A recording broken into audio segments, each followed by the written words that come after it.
Peggy 3.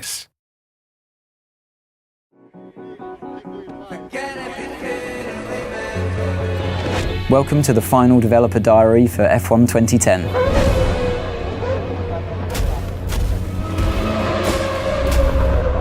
At the beginning of the game, you don't start off as a test driver, you start off as a driver that's managed to secure a seat in a team at the beginning of the year. You know, in the real world, before you go to a track, before you start the season, you're fully aware with your team what the expectations are.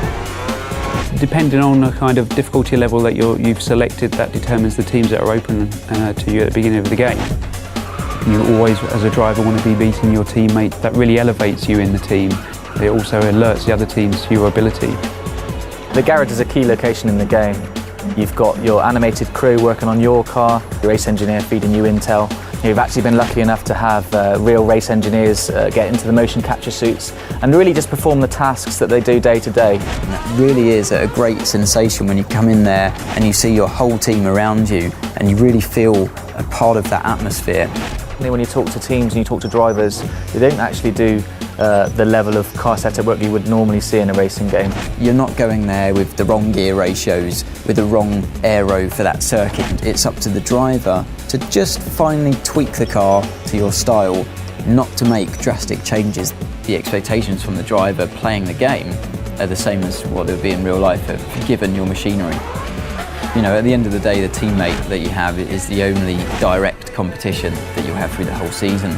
There's a strange balance of having to work together, but also a desperate competition. Where it gets a little bit personal is when it comes to events like qualifying and the race, definitely, where you're just out there to beat him no matter what. Your agent, the media and the paddock itself are your feedback mechanism for how well you're doing in the game.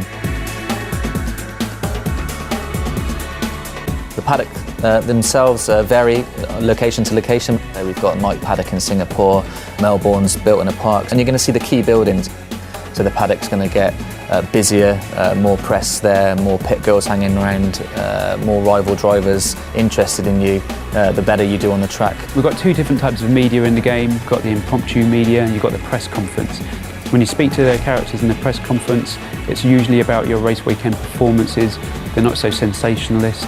It's an easier ride for you, definitely, but it's still a moment of celebration. Impromptu characters hanging around the paddock lane, they're always willing to take your first comments when you come out of practice qualifying and race. The hardest thing, I think, is that if you've had a bad result, then you have to speak to the media and you have to remain calm and always say the right thing. You have to be a little careful of what you say to the media.